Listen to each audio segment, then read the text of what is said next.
En clase de historia, a menudo se escucha que la gente medieval usaba especias caras para enmascarar el sabor de la carne podrida. Es un mito muy arraigado, repetido en documentales e incluso en libros de historia, pero es completamente falso. La gente medieval no solo sobrevivía, sino que prosperaba con sofisticadas técnicas de conservación de alimentos que a veces superan a los métodos modernos. Muchos de estos métodos todavía se usan hoy en la producción de alimentos artesanales. Este mito comenzó en la era victoriana. Los historiadores de la época, al ver la gran cantidad de especias exóticas en los recetarios medievales, concluyeron que se usaban para ocultar la putrefacción. Asumieron que la gente medieval era demasiado primitiva para apreciar los sabores complejos. En su opinión, nuestros antepasados eran básicamente hombres de las cavernas con ropa elegante. Este mito cobró fuerza a principios del siglo XX cuando apareció en los libros de texto, encajando perfectamente en la narrativa de que todo antes de la era moderna era primitivo y sucio. Hollywood se unió, y de repente en cada escena de banquete medieval en las películas se veía a la gente comiendo carne sospechosamente pudrida y ahogada en especias. La realidad es que los mismos historiadores que promovieron este mito convenientemente ignoraron los extensos escritos medievales sobre seguridad alimentaria. No tuvieron en cuenta los innumerables documentos que mostraban que los inspectores medievales revisaban la carne en los mercados y desechaban cualquier cosa que estuviera podrida. Los carniceros podían enfrentarse a multas y humillación pública por intentar vender carne en mal estado. De hecho, algunas ciudades medievales tenían leyes de seguridad alimentaria más estrictas que las que tenemos hoy en día. La gente de la época tenía la conservación de alimentos a un nivel científico. Había comunidades enteras de conservadores profesionales que transmitían sus técnicas de generación en generación. El método más común para la carne era la salazón. No era solo echar sal, sino un proceso preciso con tipos de sal específicos para cada carne. El bacalao conservado de esta manera podía durar años, por lo que se convirtió en uno de los bienes comerciales más importantes de la Europa medieval. El ahumado era otro método crucial. Los ahumadores sabían exactamente qué tipo de madera usar para cada alimento: roble para la carne de res, madera de manzano para el cerdo y madera de haya para el pescado. Muchas de estas técnicas de ahumado todavía las usan hoy los productores de carne de alta gama. También usaban métodos muy ingeniosos como el confit. Cocinaban la carne lentamente en su propia grasa y luego la almacenaban completamente sumergida, creando un sello hermético que la conservaba durante meses. Esto no era solo una forma de conservación, sino una innovación culinaria que mejoraba el sabor de la comida. Para las frutas y verduras, tenían una gran variedad de métodos, como el secado o la conservación en miel o azúcar. Los monasterios medievales eran particularmente buenos en esto, desarrollando las primeras recetas de lo que hoy conocemos como mermeladas y conservas. El método de conservación más impresionante fue el uso de la refrigeración natural. En las regiones del norte, cortaban hielo de los lagos en invierno y lo almacenaban en casas de hielo especialmente diseñadas. Estas no eran simples agujeros en el suelo, sino estructuras cuidadosamente diseñadas con sistemas de drenaje y aislamiento que podían mantener el hielo congelado hasta bien entrado el verano. Algunas fincas nobles incluso tenían habitaciones subterráneas diseñadas para crear corrientes de aire que mantenían los alimentos frescos. En muchos castillos y monasterios medievales había habitaciones enteras dedicadas a diferentes métodos de conservación, cada una con sus propios requisitos de temperatura y humedad.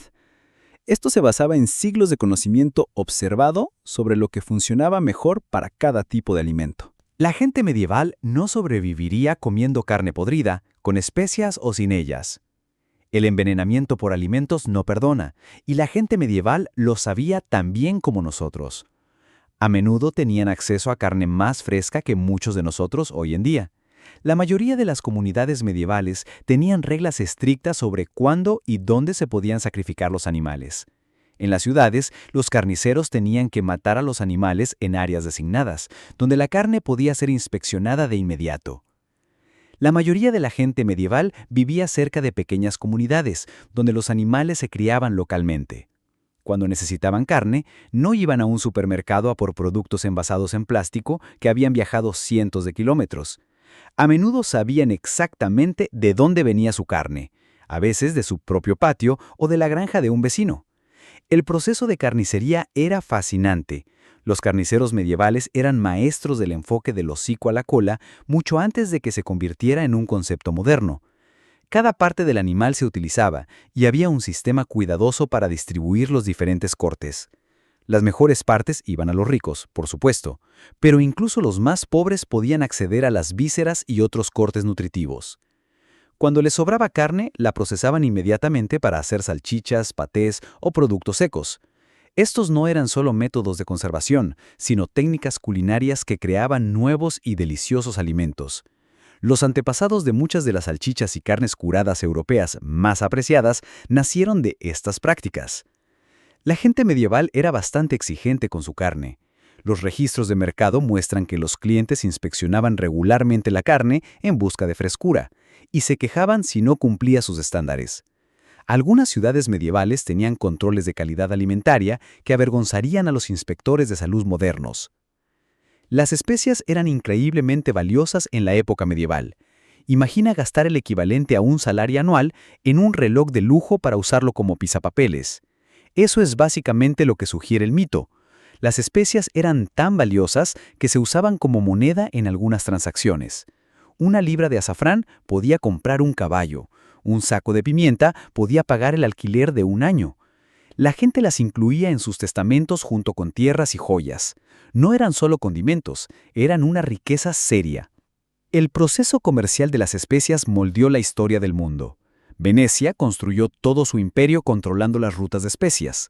La era de la exploración no fue solo para encontrar nuevas tierras, fue impulsada en gran medida por las potencias europeas desesperadas por romper el monopolio del Oriente Medio y Venecia sobre el comercio de especias.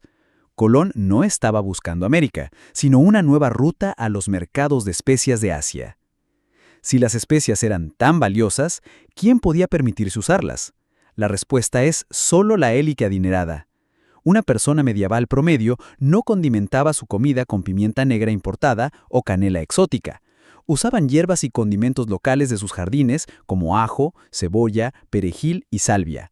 Y la gente rica que podía permitirse las especias no las usaban para enmascarar el sabor de la comida en mal estado. Las usaban para alardear de su riqueza en platos elaborados que se servían en fiestas y banquetes. Los libros de recetas medievales de los hogares nobles muestran combinaciones de especias increíblemente sofisticadas, utilizadas para crear sabores complejos, al igual que la cocina moderna de alta gama. El mito de las especias se vuelve aún más absurdo cuando se considera que los nobles medievales estaban obsesionados con los ingredientes frescos y de alta calidad.